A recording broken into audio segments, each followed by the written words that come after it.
The Republican clown show continued today in the Senate when the Senate Judiciary Committee took up the nomination of Pam Bondi as Attorney General for the United States of America. Of course, it needs to be said first that Pam Bondi is fundamentally uninterested in the job. In fact, she does not want the job, as the videos I'm going to show will demonstrate. So if she doesn't want the job, why is she going through the confirmation process? Simple. She wants to remain as Trump's personal attorney while she works in the office of the Attorney General of the United States.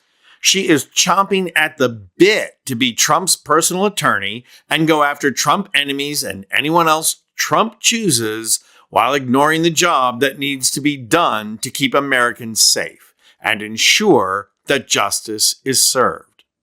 And Pam Bondi is fortunate enough to have flown under the radar in this process, with absolute circus clowns like Matt Gaetz, Pete Hegseth, Tulsi Gabbard, and RFK Jr.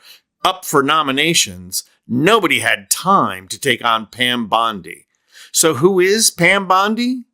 Pam Bondi was Attorney General for the state of Florida in 2011.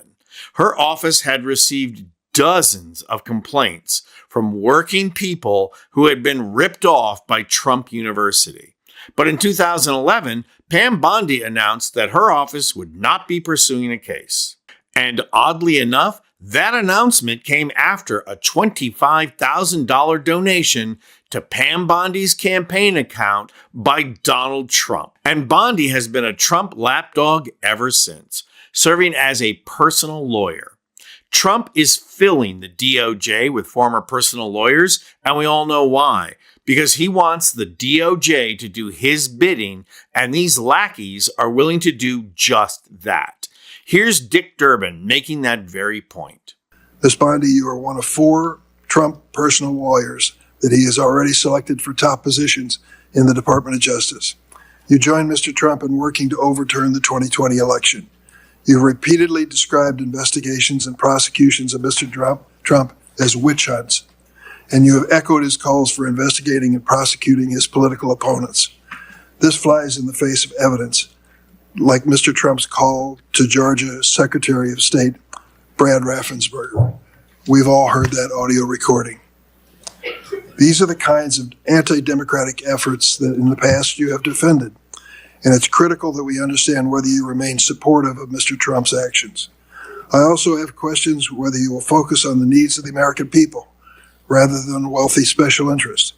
I'm concerned that you failed to identify your extensive lobbying for foreign governments and big corporations as potential conflicts of interest. And so here we go. Pam Bondi is nothing but a partisan hack. That's it. That's all. That's her only qualification. And then there's worse. As Durbin makes clear, she has more conflicts of interest, and she has failed to disclose that she is a foreign lobbyist. Just a quick note here, that's illegal. Maybe somebody should get the Attorney General to investigate her for breaking the law. So then Durbin starts to grill her on her partisanship. Watch as he asked her about Trump breaking the law in Georgia. Have you heard the recording of President Trump on January 2nd, 2021, when he urged the Secretary of State of Georgia to, quote, find 11,780 votes and declare him the winner of that state? No, I've heard about it through clips, but no, Senator, I've not heard it. What was your reaction to President Trump making that call? I would have to listen to the tape, Senator. Well, the quote that I give you is exact. He said to the Georgia Secretary of State, find 11,780 votes. Do you have the entire context of that call? I feel like it was much longer than that and may have been taken out of context. It was an hour long. Right. And you can certainly listen to it. I hope you will. Every American should. Okay, so she's a personal attorney for Trump, but she never listened to the call, never was a part of strategizing afterwards, even long afterwards. That's just not credible. So is she lying? Yes, she is. Watch her body language. Watch her head as she answers the question. See it? Right there. As she answers the question with a lie, she looks away. Anyone who was telling the truth about that particular question would look straight at the questioner. She turns away. It's a classic tell. So here's the nominee lying. What a wonderful choice for the top law enforcement officer in this country, somebody who lies to Congress. Now watch as Durbin continues to press how partisan she is. That central to the peaceful transition of power in a democracy is the acceptance of the results of an election. To my knowledge, Donald Trump has never acknowledged the legal results of the 2020 election. Are you prepared to say today under oath without reservation that Donald Trump lost the presidential contest to Joe Biden in 2020? Ranking Member Durbin, President Biden is the President of the United States. He was duly sworn in, and he is the President of the United States. There was a peaceful transition of power. President Trump left office and was overwhelmingly elected in 2024. Do you have any doubts that Joe Biden had the majority of votes, electoral votes, necessary to be elected president in 2020? You know, Senator, all I can tell you as a prosecutor is from my firsthand experience.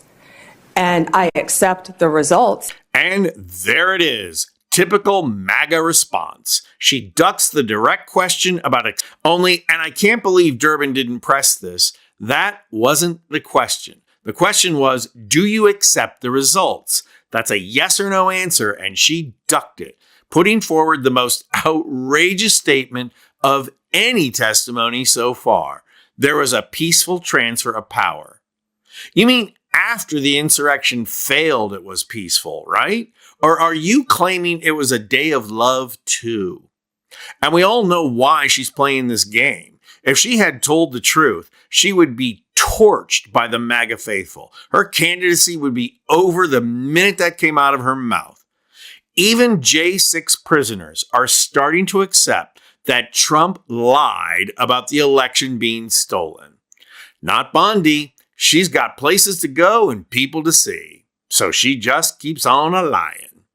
I accept, of course, that Joe Biden is President of the United States, but what I can tell you is what I saw firsthand when I went to Pennsylvania as an advocate for the campaign. I was an advocate for the campaign, and I was on the ground in Pennsylvania, and I saw many things there. But do I accept the results? Of course I do. Do I agree with what happened? And I saw so much, no one from either side of the aisle should want there to be any issues with election integrity in our country. We should all want our elections to be free and fair, and the rules and the laws to be followed.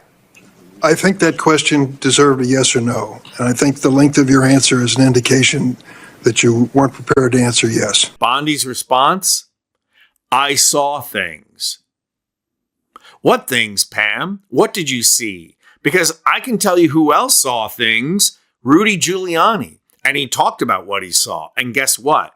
He lost his legal license and is now on the hook for $140 million for defaming the women he accused of vote tampering. He saw it. Bondi saw things, but she does not elaborate because she's lying. So another nominee, another charade, only this time, there's not a Republican in the room who's going to go against this nominee. Pam Bondi is a hack and a liar. She has shown time and again that she is nothing but a partisan hack. But Republicans don't care because they don't care about democracy. They are all on board with the fascist oligarchy that's coming down the pike. But at some point, some Democratic leaders, whether they be politicians, academics, journalists, or firemen, it doesn't matter. But at some point, somebody is going to have to lead us to start playing offense and not just defense. As these hearings show, Republicans are all behind setting up a billionaire fascist oligarchy. And although Democrats need to push against it, we also need to figure out a winning strategy to reestablish democracy. Pushing back is not a winning strategy. It's a necessary operation. Right now, it's all we have, but we need more. And I'm not talking about James Carville or any other Democratic strategist. If these strategists knew what they were talking about, we wouldn't be in this situation to begin with. We need people who know how to strategize, how to take the heartland back. We have got to stop sacrificing it and hoping that we can win these things just with urban voters. I'm Anthony Vincent Gallo for Occupy Democrats.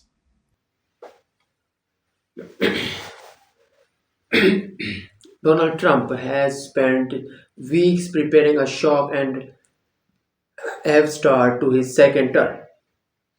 But the new president will walk back into the Oval Office next week with a crisis over rigging wildfires in Los Angeles, threatening to distract attention from his big moment. Trump's team is determined to get a fast start after learning the lessons of his chaotic first term, especially since the Republican monopoly on Washington power may only last 2 years. Shift border reforms, huge tax cuts, and new incentives of oil exploration are already on deck.